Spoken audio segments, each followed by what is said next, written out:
All right.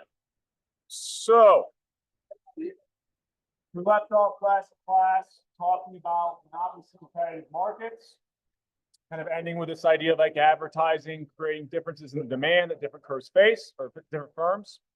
So just kind of a couple things before we dive back into material. I've got an email or two. I set everything up ahead of the semester. And so some of the syncing that occurs with Top Hat, they change some things. So that's why a lot of the times it'll treat the first sync of these Top Hat class questions as late for everybody. So as long as you can see your score on Top Hat, I can get it transferred over to Canvas just fine. So after a due date passes, like for example, right now, the module reading, I'm not sure if it's doing it for that, but it may be showing up as missing. As soon as I get back to my office, I just have to manually sync it and it'll kind of fix everything on Canvas. So as long as you see your scores on Top Hat, everything will be okay eventually on Canvas. I just have to manually go in after the fact and change it. I don't always get to do that within 5 minutes after the due date passes, right? So that might occur for kind of the class questions that were due right before we started class today. And also that kind of final module reading, which was due before the class starts today. So if for whatever reason during class it's showing up as late or a 0 on Canvas there, know that I'll fix that either later this evening or tomorrow for sure. Okay. I will also be putting something up on Canvas. So at this point, after today's class, all we really have left is the 13th module quiz, which is the last quiz. I don't think you can access it yet. I have it set to release at 4:15 once we're done with class. So that's the final quiz that you'll have to do. You'll have one more thing of class questions, which we'll cover at the end of today's class that you'll have to do before we meet in class on Tuesday. Other than that, no more module readings. We have got one more final pack-back assignment. So as these due dates start passing, a couple of these categories, I'm dropping some of the lowest scores. So I've already done this actually for my earlier section before we kind of got to class today. Because we have no more module readings, either once again, whenever I get to it later this evening or for sure tomorrow, I will update Canvas so that your module reading score is not all 12 of the module readings we've had. I'm going to drop your 2 lowest and then put what looks like a new assignment or a new category, which says like module readings with lowest 2 dropped, which will be your final kind of module readings grade, right? And then once the quiz passes on Monday, once we have that final quiz in, I'll do the exact same thing for the quizzes. I'll create what looks like a new assignment or column in the grade book that says module quiz grade with the lowest 2 drop. And that will be the score that kind of factors into your grade, right? Now I'll go over all of this next week in class, especially once we start looking at that hypothetical grade tool. But you might see those things pop up before we meet in class on Tuesday. Well, probably not for the module quiz because I'm probably not going to get on at like 12:01 at night to do that. But you'll see that occur for the module reading since the due date for the final one has now passed. Okay. And then after class on Tuesday, because we'll have the last set of class questions due, I'll do the exact same thing for the class questions, but I'll drop your 4 lowest. Okay. So that's all kind of what's coming up in this next week or so. That pack-back assignment due at the end of next week. Once again, kind of get that done, get it out of the way as quick as possible so you don't have to worry about it anymore. It's pretty open-ended, kind of like whatever you want to do with it in terms of what's something you've taken or we've talked about in this class and kind of how can you apply it to something you see in your everyday life. And I gave you a couple sample questions and ideas in that initial prompt, okay? So try to get all this done out of the way as early as possible because what's after next week? Final exam week, right? This isn't the only class you have. I realize that. So you're going to want to start studying for the final, which is why I put that practice final exam out there. I'll be answering questions that you have over that practice final, old quiz questions or old practice problem sets next week in class, both Tuesday and Thursday. Okay. So I'm not really going to come to class with like anything really prepared. I probably will have a little bit prepared in terms of like just outlining, obviously, like the things that we've covered and what you should be going through. But in terms of the problems I'm going to be going through, I'm going to field questions. I want to make the most efficient use of that time and answer the questions that you guys have. Okay. Any questions for me, kind of where we're going with the class roadmap wise before we kind of jump back into material? So I've got one more thing I'll mention before we dive into material, which is you can find in the syllabus under the files tab when the final exam date is. I think I've mentioned it already. It will be that Monday of finals week from 7:40 to 9:40. I double checked. I told you that I was told that I'd have the location, but I wasn't that confident in it. Sure enough, I have yet to receive it. I asked a question today, and well, hopefully it'll be here tomorrow. So I will, relay that information as soon as I know it in terms of where the final exam location will be. I know a lot of you are concerned. I think calculus is a major class that has an exam like right before the same day. And so you're kind of worried about getting to and from those locations. I'll make sure you know exactly where that location is at as soon as it's kind of given to me. Okay. Also, I'll just ask you. I have 2 sections of 300 people each, so that's 600 students. So I can't really make individual exceptions in terms of like rescheduling your final exam time, right? This is university kind of assigned based off of all of your schedules, primarily Kelly student schedules, and based off of our meeting time, we're given this kind of 7:40 to 9:40 slot on Monday, and that is what it is, right? So I made that available literally day 1 in the syllabus so that if you were making travel plans, you wouldn't make travel plans to leave before that. If you did, you're going to have to figure something out. I don't have the flexibility in my schedule to accommodate 600 different students if a vast majority of them plan to leave before that date. That's why I try to make that date available to you as early as possible, which I literally put in the syllabus on day 1. Okay. So the only other thing that I'll mention, I will post an announcement and I've heard back from all the CL leaders now. The CL sessions are going to be as usual this week, Thursday and Sunday. Next week, there's going to be a couple, I think, that won't be available on Sunday. So I'll get up a schedule of those CL sessions for next week. It'll basically just be like almost like office hours. They're not going to have any set questions they'll work through. It's more of just an additional time slot where you can show up and have someone there who will be willing to answer and go through questions with you. All right. So class next week, the CL session times next week, all times you can kind of stop by and ask last minute questions that you have. Okay. All right. I think that's my spiel to kind of start out. I need questions before we dive into material here. Just kind of finish this up today. Okay. So we left off talking about advertising and the decisions that monopolistically competitive markets have, or firms have in these monopolistically competitive markets. So today we're going to really primarily focus on, and I know I have one typo in my slide I'll try to catch before we get to it, the long run. Okay. So we said some of the characteristics of these monopolistically competitive markets are that they have a mashup of some characteristics of a perfectly competitive market, some of a monopoly, right? So the long run markets are going to, outcomes in this market are going to look more similar to those in a perfectly competitive market, okay? And that's primarily because we said one of the characteristics was we have now free firm entry and exit. So if we have free firm entry and exit, what's going to end up being the case is that in the long run, these firms are going to choose a price that's exactly equal to their average total cost at the profit maximizing quantity, which means that our profits will be equal to 0, right? I'll kind of write this out again, but our profit equation, the quantity that we're producing times the difference between the price and average total cost. Now, we're still going to have a markup, right? So we said the markup is just the difference between price and marginal cost. So we're still going to have a markup that exists in these monopolistic competitive markets, even though profits are equal to 0. Okay? And we'll see some visuals of this here in just a second. So I've kind of got a non-working model. I'm going to try to build this out for us to kind of give us a little bit more context, and I'll put it all in one graph here. So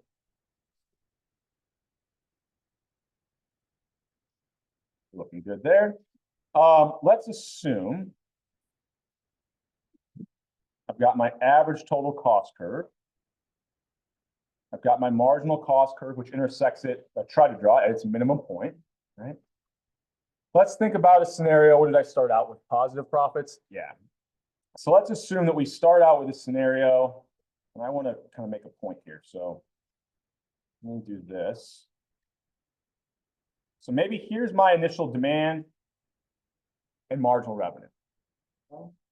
So where is this firm going to choose the profit maximizing level of quantity, or the quantity that maximizes our profits? Where marginal cost is equal to my marginal revenue, right? So at this quantity, do I have positive or negative profits? Yeah, positive. Why? Isn't this value below average total cost? Shouldn't my profits be negative?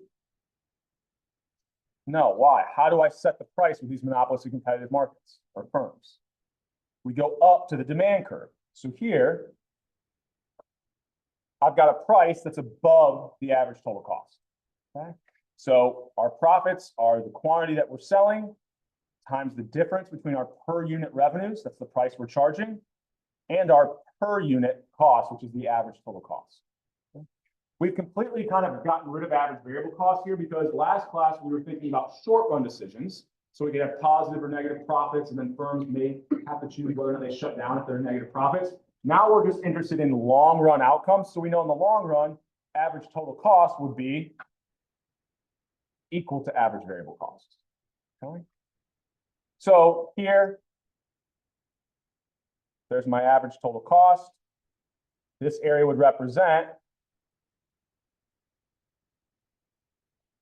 positive profits. Okay.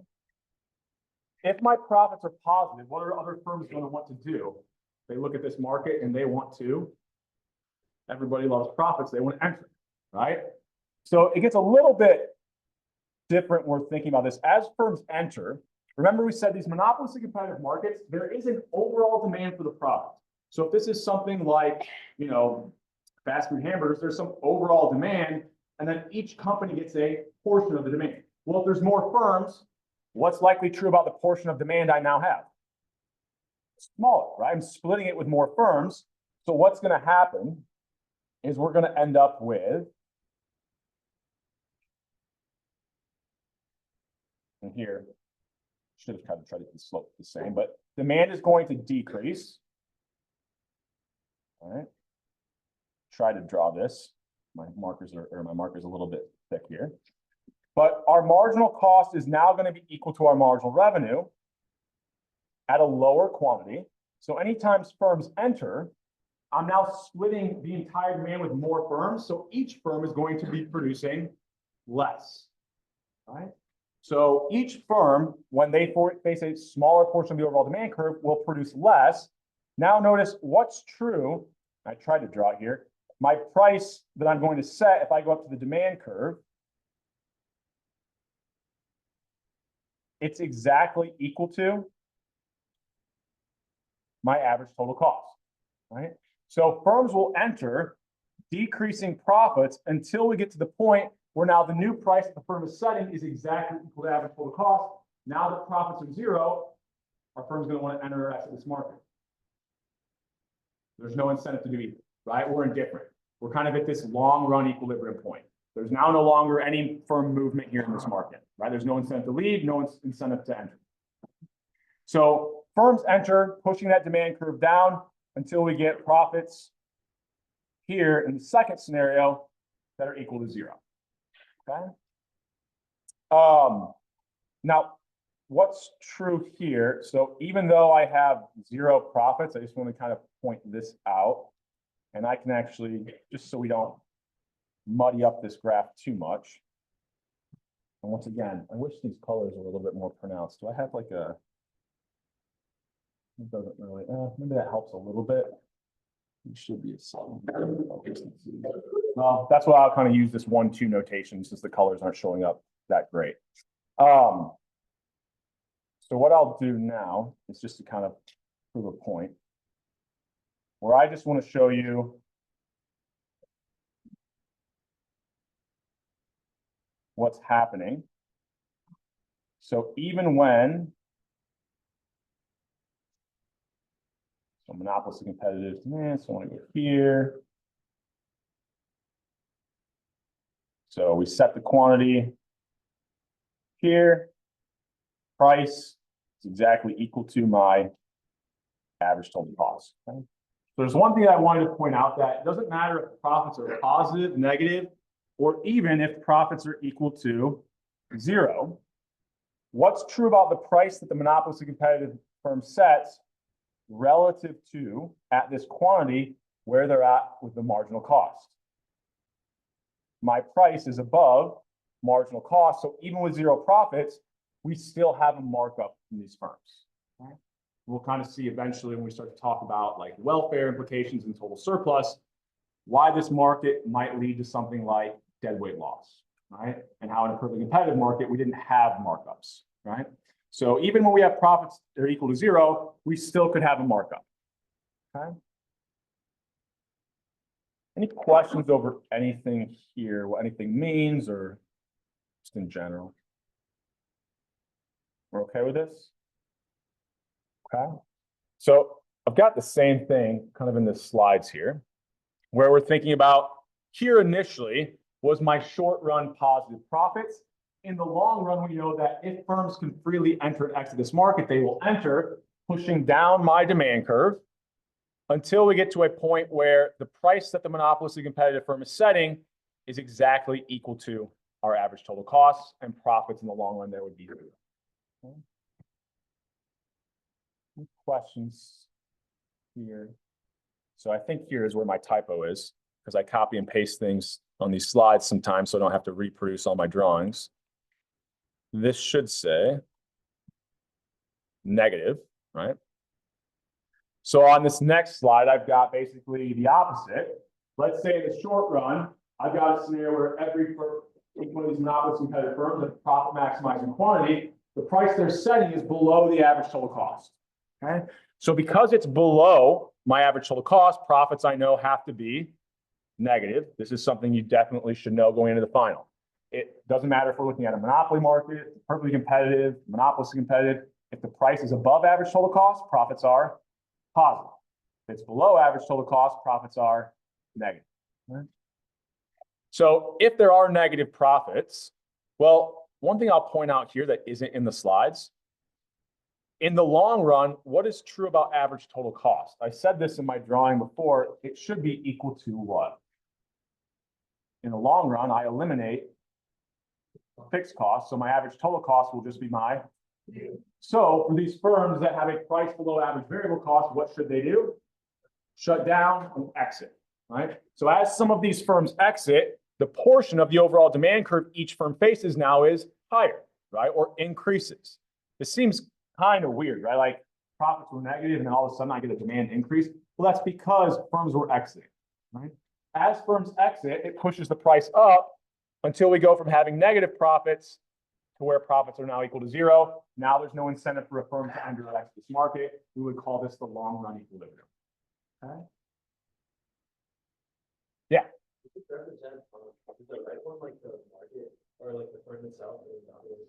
So this would both be the firm.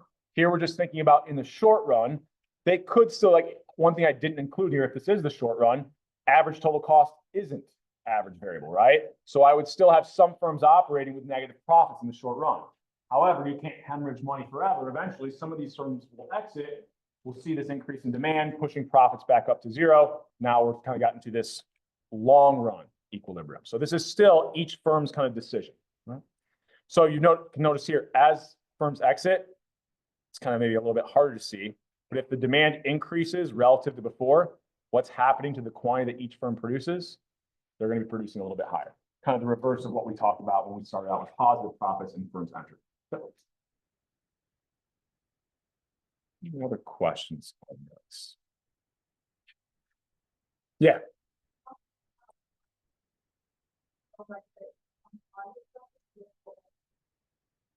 Yeah, so like the honest answer is, when we're looking at things in the long or short run, are we ever truly in the long run?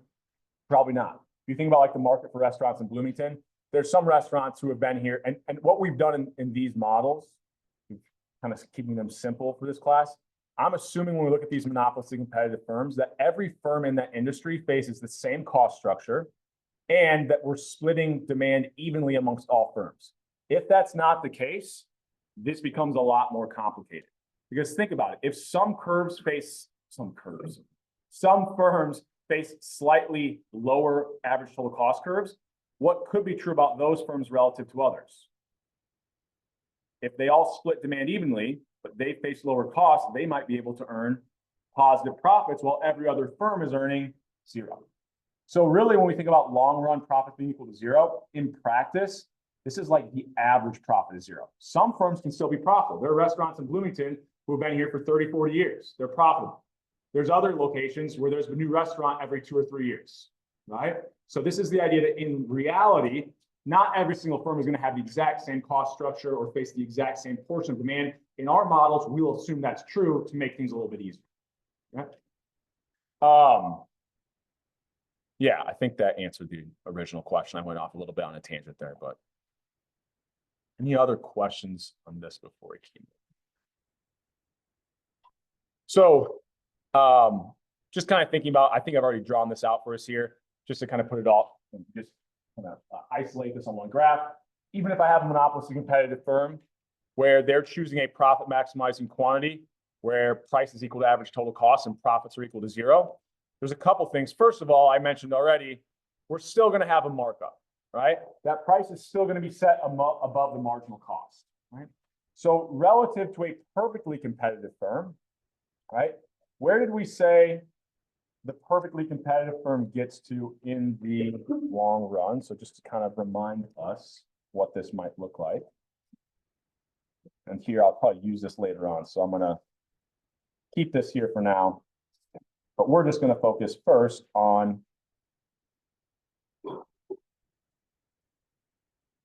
this perfectly competitive firm. So a perfectly competitive firm, maybe I'll try to kill two birds with one stone here and go over multiple concepts. So here's my average total cost. I'm going to try to draw this the same for both graphs here. Do my best. Okay. We said that for a perfectly competitive firm, what's true? Demand should be, so if it's perfectly competitive, I can't charge any price other than the equilibrium price. So what's going to be true about my demand curve? It was horizontal.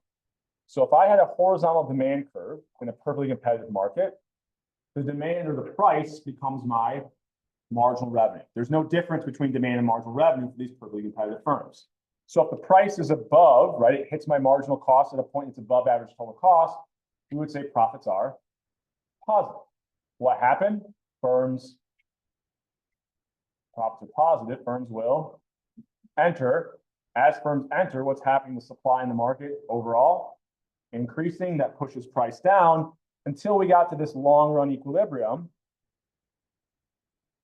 where for this perfectly competitive firm, the price is exactly equal to average total cost, and we ended up at the minimum point of our average total cost curve. So I'm jumping the gun once again, but we want to compare then to this quantity the perfectly competitive firms or the perfectly competitive market would get to. So here, this is, remember, not the whole market, because the whole market, we would look at all of supply, all of demand. This was just each firm's decision-making process or each firm's cost structure and then their demand curve in a perfectly competitive market. They would get to this quantity, which would be at the minimum point of our average total cost curve. Everybody with me on that? In a monopolistically competitive market, we just said, well, I want this to be. They face a downward sloping demand curve. Their marginal revenue will be twice as steep as that. So notice the quantity that the monopolistically competitive market chooses, even if it results in this long run equilibrium price where profits are equal to zero, where am I at on my average total cost curve? Not at the minimum, right? So what's going to be true about the quantity that the monopolistically competitive firm chooses relative to a perfectly competitive firm? Well, if we're not at that minimum point of our average total cost curve, it's at a lower quantity. So the same sort of implications occur when we are comparing the extremes, a perfectly competitive market to a monopolist. We said the monopolist would charge a what? Higher or lower price. If I'm the only firm selling, just intuitively, I can charge a higher price. Notice the monopolistic competitive market charging a slightly, or market firm charging a slightly higher price. Just like when we compared the extremes, a monopolist relative to a perfectly competitive market would choose a higher or lower quantity. Lower quantity. That's what we're saying here with a monopolistic competitive firm as well, right? So it looks very similar when we were comparing monopolistically competitive firms to perfectly competitive firms. It looks very similar when we were comparing perfectly competitive firms to a monopoly market. right? The only difference here is in the long run, profits will be zero for monopolistic competitive firm. We said for monopolists, if there are barriers to entry, we could see positive profits there in the long run. Okay. Questions on this before we keep? So we don't end up at the minimum point of our average total cost curve. And I've got a drawing in the slides here in just a second, but since we've got this pulled up, this looks like it was supposed to be the minimum point. So if I'm kind of like superimposing this over here, the fact that that quantity my perfectly competitive firm would have chose should have been at that minimum point of my average total cost curve. The difference between these quantities is what we're going to call, and I'm running out of room, so I'm using an obscenely large marker.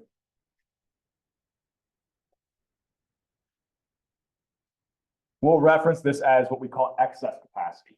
So it's the additional units that the firm could be producing that would then result in us being at the perfectly competitive outcome, right? Now they're not, they're restricting it, so it's excess capacity. It's capacity they're not using, right? They're only producing this quantity. They could be producing a higher quantity to get us to that, what we would call efficient scale. I haven't written this down, this is in the slides, but right now we're just thinking all that efficient scale quantity is, it's just the quantity that perfectly competitive market would choose, or perfectly competitive firm. Any questions over anything here before we kind of jump? Yeah.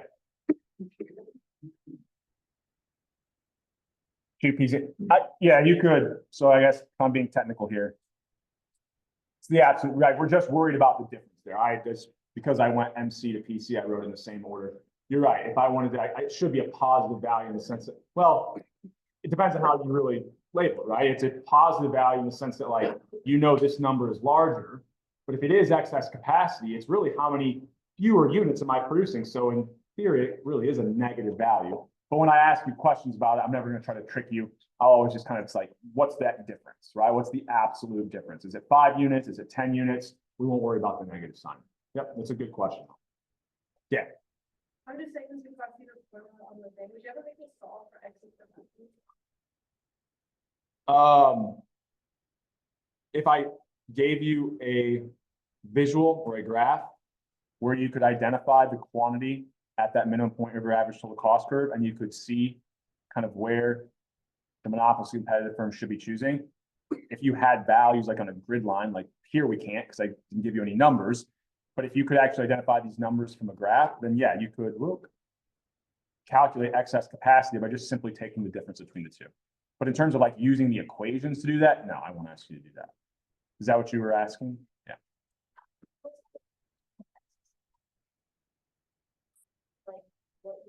Yeah, so excess capacity is just referring to the number of units. I'll give you a visual here in a second of deadweight loss. Deadweight loss is in reference to surplus loss, right? So this is going to be the number of units that we're producing, kind of the difference between the number of units that the monopolistic competitive firm is producing. Deadweight loss would represent how much total surplus is lost. Okay. Any other questions before we jump back to the slides here? Okay. All right. So to the question of deadweight loss, right? Here now I've tried to kind of put both these on the same one. And here I've even looked at a model where we may not even have to be in the long run equilibrium. It may not even be that profits are equal to zero at the current point that we're at, right? So all deadweight loss is going to be is thinking about where would the perfectly competitive firm or a perfectly competitive market choose to be at? Well, this would be where supply is equal to demand, right? This is a perfectly competitive market. And what represents, or what does supply represent? Well, just that firm's marginal cost. So if this firm was acting like a perfectly competitive firm, that equilibrium point would be where demand hits our marginal cost curve. That would be where total surplus is maximized. Now, I wouldn't give you something like this and ask you to calculate it because I don't have a linear marginal cost curve here, right? This is just kind of representing that we know the marginal cost initially. There's going to be, we said, gains from specialization. If I asked you to calculate this value, I would give you nice linear marginal cost curves. Okay? But we're not really, it doesn't really matter in this scenario because we're looking at this portion where marginal cost looks like it is pretty linear. So we're not at that perfectly competitive quantity. We see that the monopolistic competitive firm chooses where marginal cost is equal to marginal revenue at a lower quantity. They're going to set this higher price, right? So here we've got what's the surplus we're missing out on. Remember, surplus is just the difference between the marginal benefits and the marginal costs. Total surplus is the difference between the marginal benefits to everyone and the marginal cost to everyone. Well, here we're analyzing about each firm. What represents marginal benefits? Demand. What represents our marginal cost? Well, here it's just the firm's marginal cost, right? Or the firm's supply curve.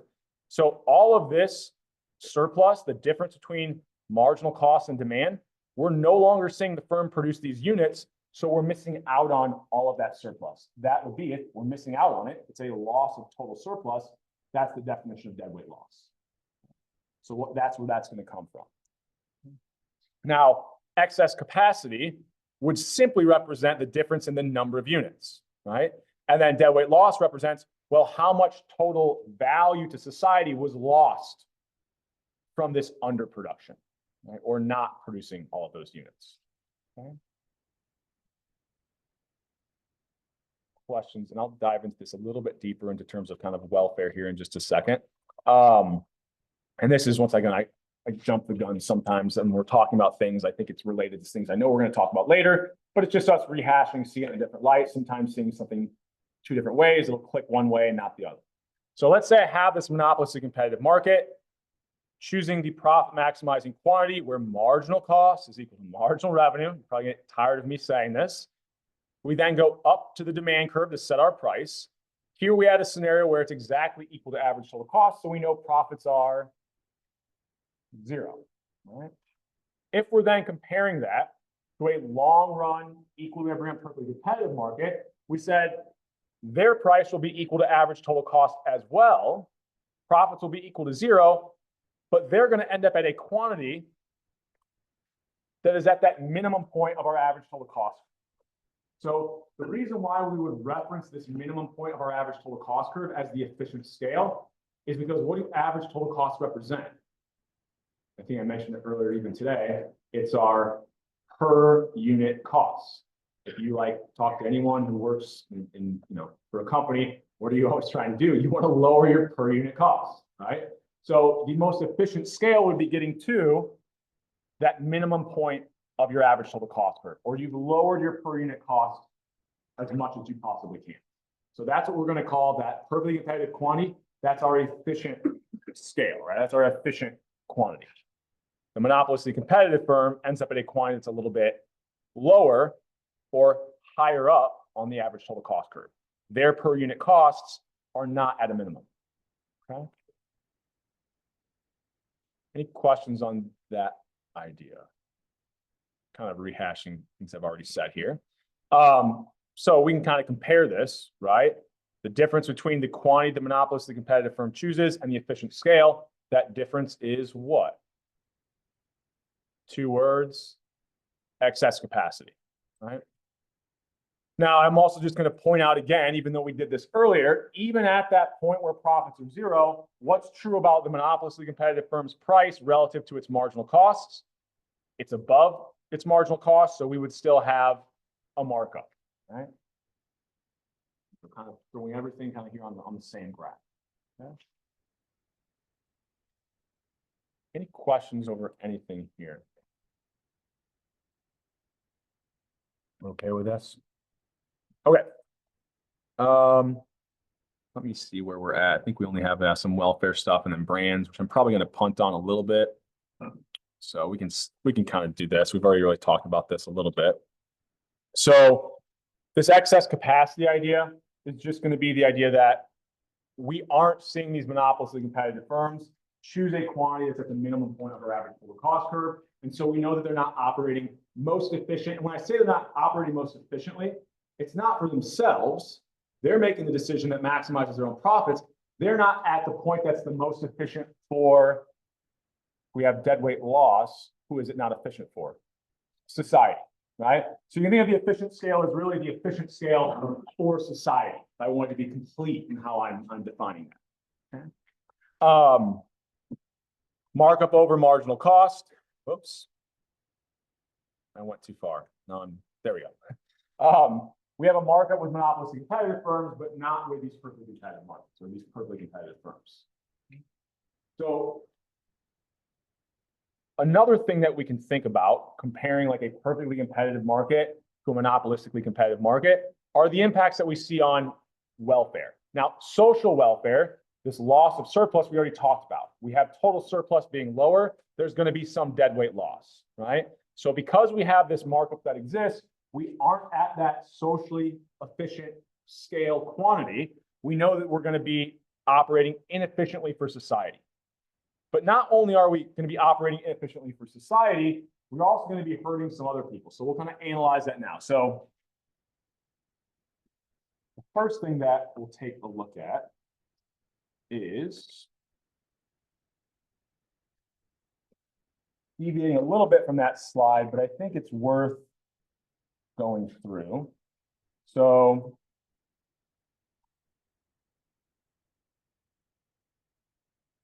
stack these graphs here side by side.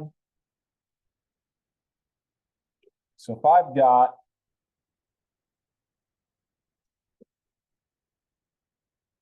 the entire market, let's say I'm looking at a perfectly competitive market. And I want to think about where is that equilibrium price. And then over here, I'm going to try to draw it such that my total supply curve. So now I'm not looking at each firm individually. I'm looking at the entire market for a monopolistically competitive market. Okay? So if that's the case, what we ultimately are going to kind of be looking at here, it looks very similar to what we were doing. Well, this isn't, it's a little bit off here. I should have drawn my demand curve a little bit lower. So we'll angle this a little bit. We'll pretend that it's horizontal, right? So here was my demand curve. We knew that they were making a decision kind of similar to a monopolist. So you can think about it as if every firm was acting like a monopolistically competitive firm relative to the perfectly competitive point, we know that the total quantity we see in the market is going to be lower. Think about it this way. Let's say we had two markets, both had 10 firms. If one's perfectly competitive, right, maybe every firm is producing 10 units, we'd have a total of 100 units. In the monopolistic competitive market, if I've got 10 firms, I know that they will choose a quantity that is less than 10. So let's say each one produces 9. Well, now we have a total output in that market of 90. So the fact that each firm is producing a lower quantity, we know the total quantity then also has to be lower. So we're going to think about kind of like the average price that those 10 firms are setting. It's going to end up being above what the perfectly competitive firm would choose to set. So where is kind of producer and consumer surplus? We talked already about deadweight loss. Well, maybe this red one will show up a little bit better. So anytime we're looking at surplus, that's just the difference between the marginal benefits and the marginal cost to whatever we're looking at. So if we're looking at consumers, what represents their marginal benefit? Demand. What is their marginal cost? Price, right? So where is consumer surplus for a perfectly competitive market? The area below demand, but above price. Where is consumer surplus for a monopolistically competitive market? Below demand, but above price. So what's happened to consumer surplus? It's went, I tried to draw this somewhat to scale. It's went down, right? So the implications for consumer surplus, it's the same as when we were comparing a perfectly competitive market to a monopolist. Now, the amount that consumer surplus goes down won't be as large of a decrease as it would be if we just had a monopoly in this market, but it'll still move in the same direction, which I'll give you kind of a summary of here in just a second. For producer surplus, what's their marginal benefit? Price. What's their marginal cost? Well, that's kind of reflected by our market supply curve. So here, where would producer surplus be? area below price, but above the supply curve. What is it over here? Area below price, but above the supply curve. So it's a little bit harder to see with producer surplus, but what did they lose out on? They lost out on this like really small triangle here, but they gained this larger rectangle. So I won't ever kind of try to trick you. In general, you would always expect to see, if you've got a monopolistically competitive market, that's going to result in higher prices. You can just use intuition. Higher prices means who's going to be better off? Producers. So we should see producer surplus increase. Who's going to be worse off? Consumers. Now, anytime you find the area of a triangle, what do you have to do? Base times height times 1/2.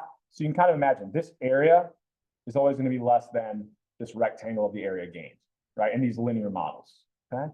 So we know that producer surplus will always go up, consumer surplus will always go down when we're kind of, if we were to transition from a perfectly competitive to a monopolistic competitive market, or if we're comparing and contrasting the two. And then we also talked about what would this represent? That's our deadweight loss, right? That's just the loss of surplus that we get by not producing at that efficient scale or that higher quantity that perfectly competitive firm would choose. Okay.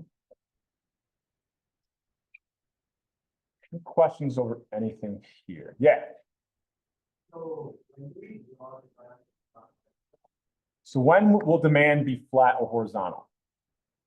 We've got 4 types of markets. Which one will always be horizontal for? Perfectly competitive, right? Is the only time we have a horizontal demand curve. When drawing for perfect competition. So this isn't for perfectly competitive market. This is a monopolistically competitive market.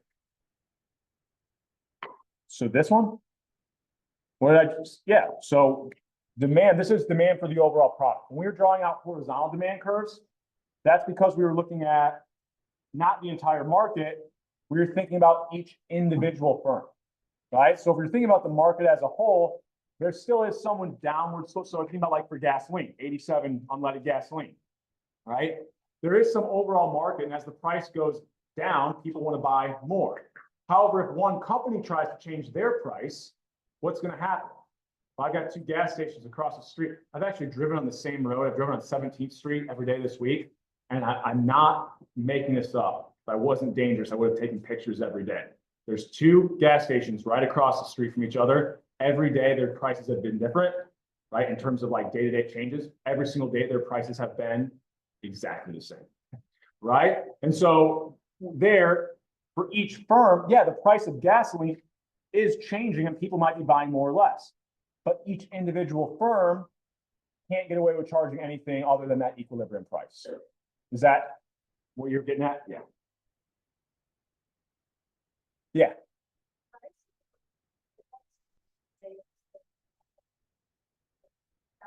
Yeah, I just not great at drawing scale to scale. Yep, yeah.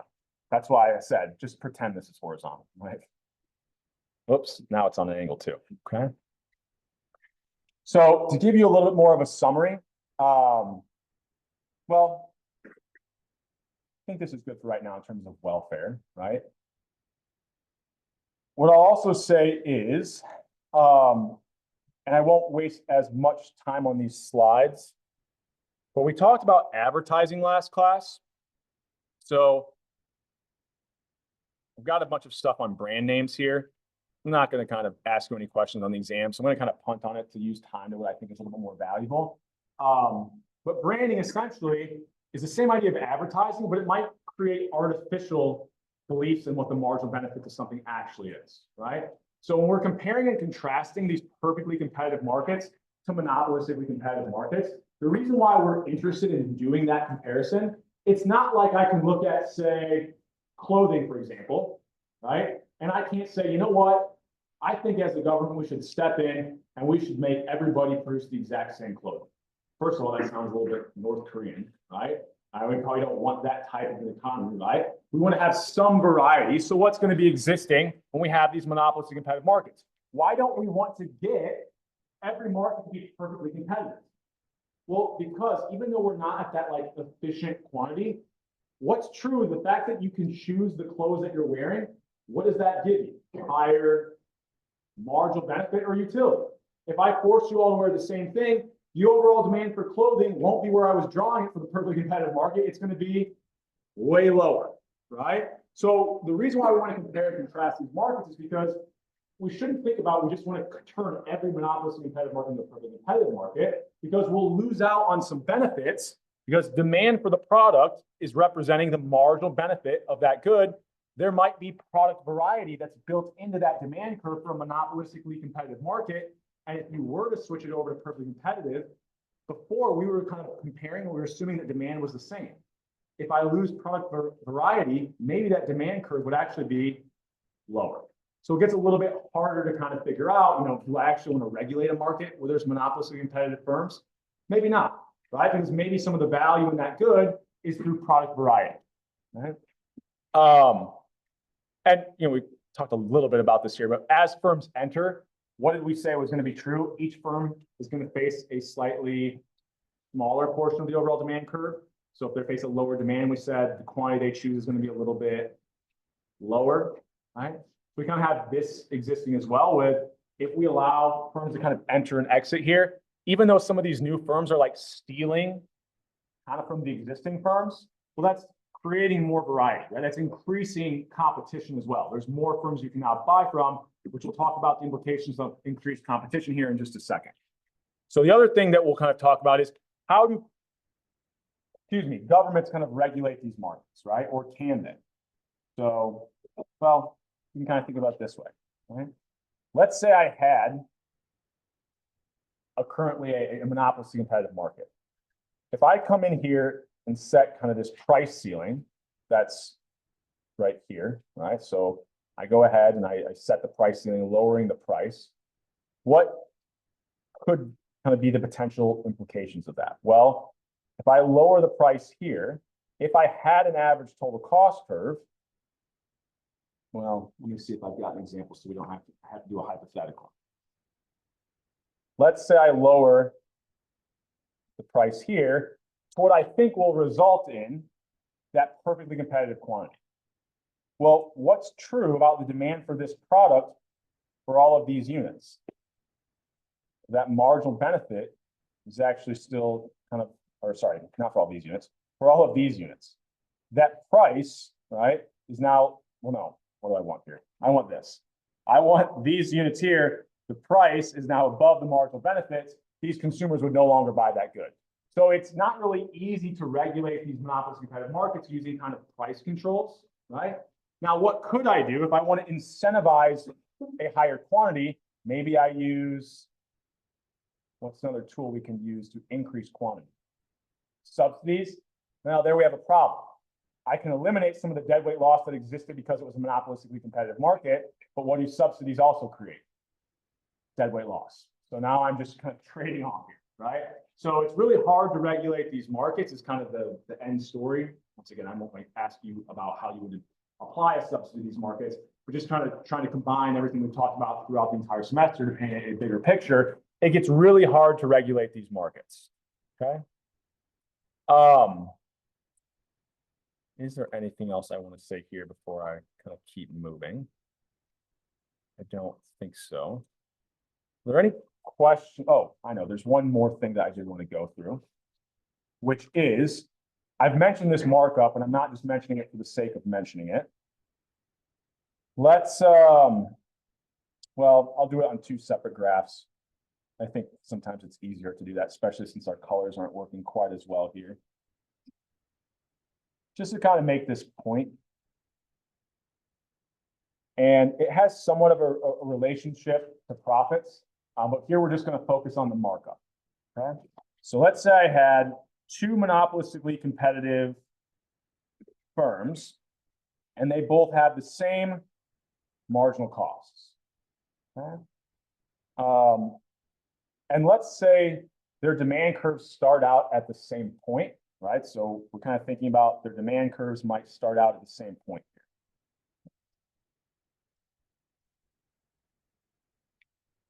let's assume we're looking at the market for hamburgers, right? And this is where branding kind of plays a role. You can do gasoline here as well, right?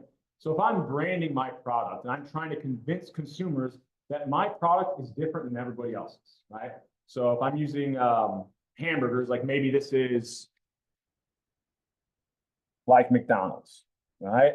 So you've got like McDonald's, Wendy's, Burger King, all of these kind of older fast food joints where their hamburgers are really all pretty similar, right? Similar ingredients. They're probably actually, honestly, sourced a lot of the same like meat manufacturers, things like that.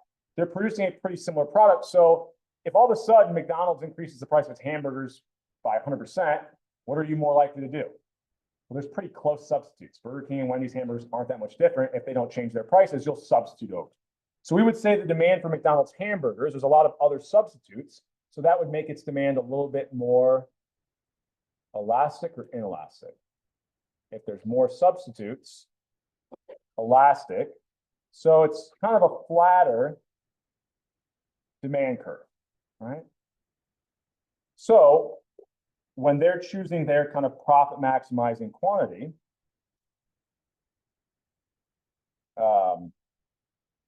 we'll go up here, set the price. Here's their marginal cost. Their markup is relatively small, right?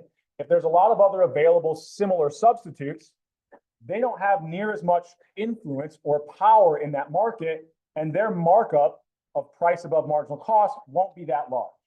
If it was perfectly competitive, let's say like nobody cares, nobody has any preferences, they think that hamburgers from every fast food place taste exactly the same.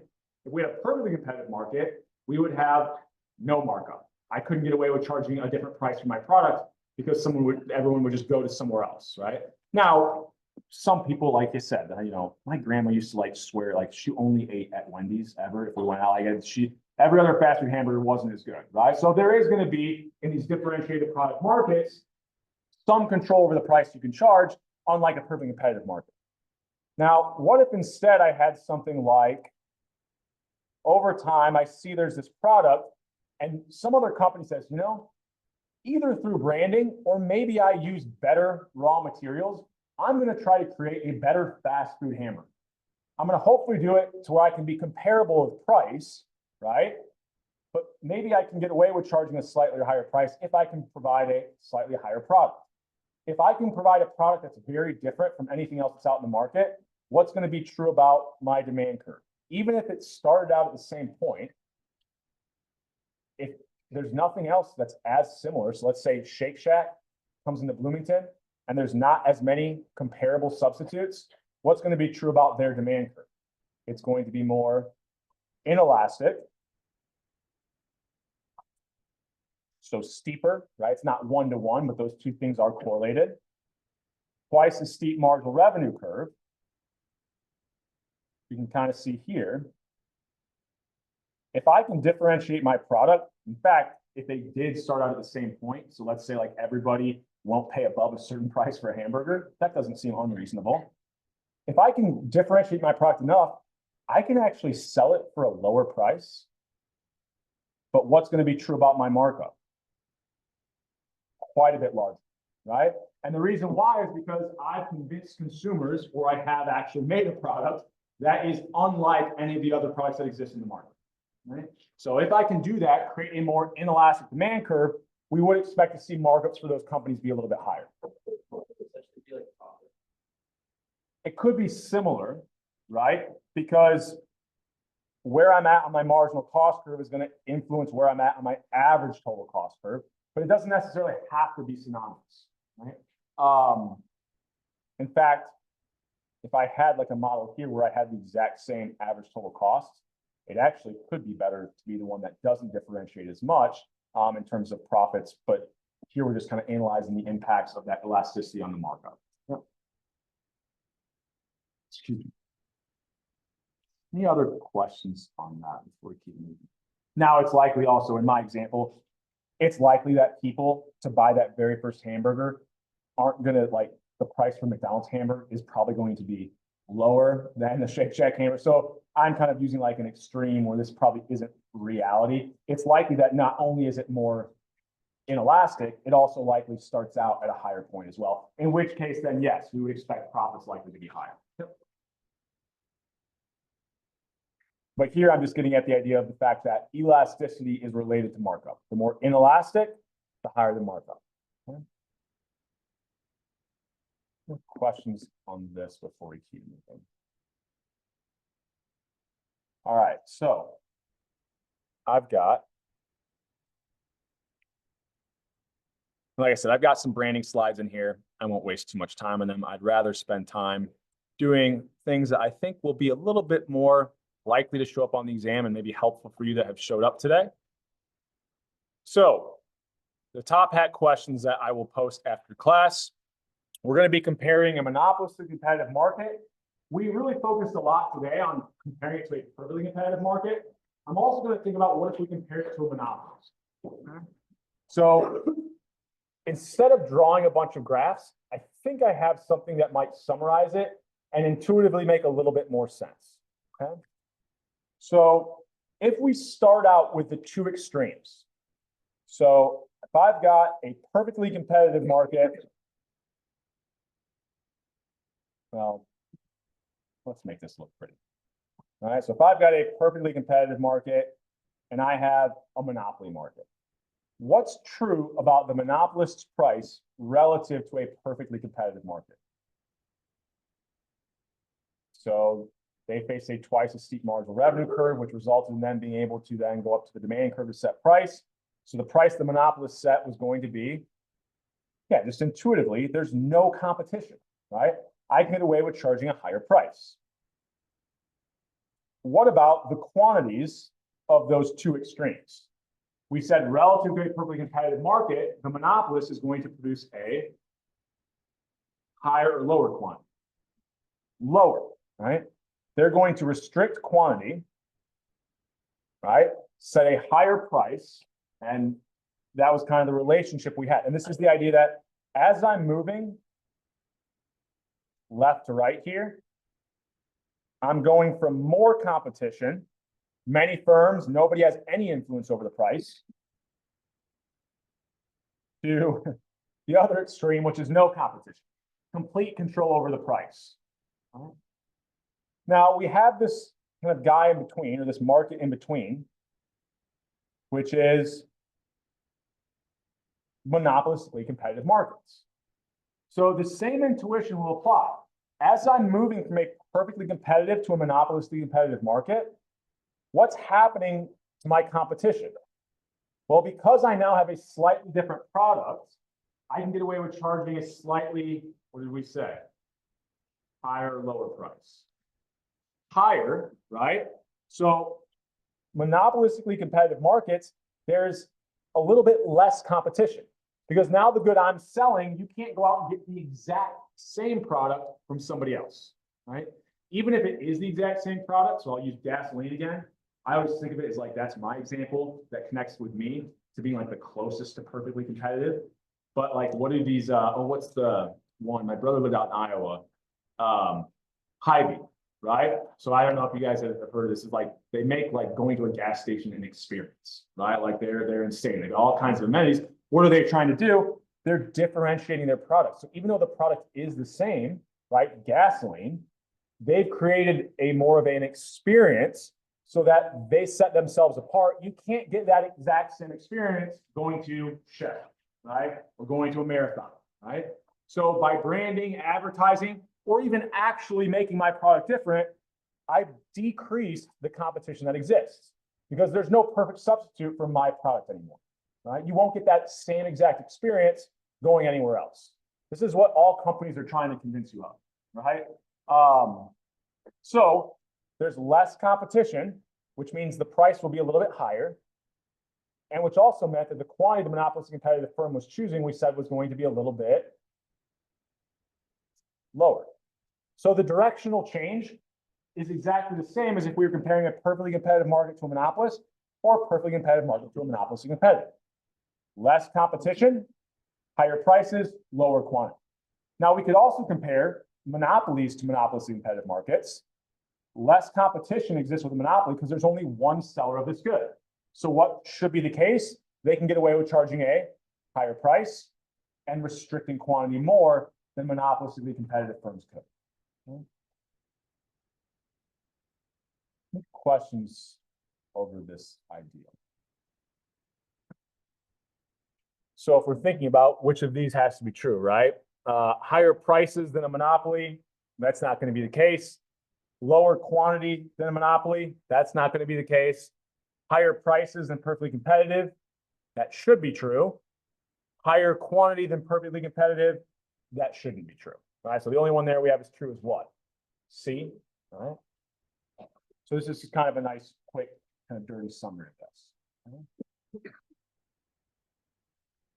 Questions over this before we kind of keep moving here? Is this making sense? I'm getting worried there's not as many questions here. Yeah. Okay. I guess if we're at this point in the semester, everybody who's here, you're like the ones that have stuck this out with me. So you're kind of up to date and you're kind of understanding things here. You haven't given up completely on attending class, right? So maybe that's a cynical view. The only other question I have here, there's not going to be a right or wrong answer. So when you originally go to answer this, I can't have it set up on top hat to kind of give you credit. Basically, I have it set, so just give me participation for this question. So there's no right or wrong answer. It's just going to be if you answer it, you get, I think I have it set to this is 2 points. The first question is 1 point if you answer, 1 point if you get it correct, which you should be able to get that additional point if you showed up in class, right? So I want next class, right, to be as efficient and effective as possible for you guys. My goal is for, you're all Kelly students, I want you to get the highest grade possible in this class. That makes it more likely you get admitted if you're not a direct admit, or you keep that direct admit status, right? So next week, I want you to answer. I know that we didn't have in class lectures for game theory. I know that stuff like perfect competition, even though we're reiterating it, even today, it's been a while since we covered it. Which of these do you want to see? Which of these last 4 modules, which are the only 4 modules on the final, do you want to see me cover the most of next class? Now, like I said, I will probably field questions from all of you in class, but I get some awkward silences. I'll probably pick and choose questions from whatever category here I see have the highest response. Okay. Other than that, I've got one more thing before you get out of here. All right. So, so this would I know my colleagues would greatly appreciate this. So bear with me here. Still going to get you out if you're a little bit early. But in economics, we've got a tough time gathering data because it's tough to get, it's expensive, and it's not always perfect. It contains a lot of what we call measurement error and other things. So I have, let me see here. There it is. And I will post an announcement to this on our kind of Canvas page. But if you're interested, and this could be towards the end of this semester, there's economic experiments that they have run in these labs, and they basically have you play games. So actually, some of the games they'll have you play are looking at really close to what we talked about with game theory. In fact, that's a large percent of what these economic experiments do. So you can earn on average, I think it's about like $20 per hour for each one of these sessions. Once again, you show up, you play this game, you make decisions. Your payoff usually depends on the decisions you make. So you can earn a little bit more if you're probably a little bit more engaged and really thinking about what you're doing, right? But you can make anywhere usually, like I said, $15 to $25, depending on your performance in the game. And they're usually about an hour long, right? If that. So it's pretty easy money. I know when I was in college, I would have always been looking for ways to make some easy money, especially if it was something that I didn't have to put the most brain power into. Even if you don't want to do it, we've got finals coming up towards the end of this semester. There are always going to be opportunities next semester as well. So I just told my colleague I'd pass this information along to you. I'll get up and announcement on campus as well. Other than that, office hours next week will be 12:30, 3:30, kind of as usual, Monday through Wednesday. If you want to meet with me tomorrow, I can be available via Zoom, but you'll have to send me an email so we can set up a time. Other than that, get that pack assignment done, get the final quiz done. Fun, safe weekend. I'll see you on Tuesday.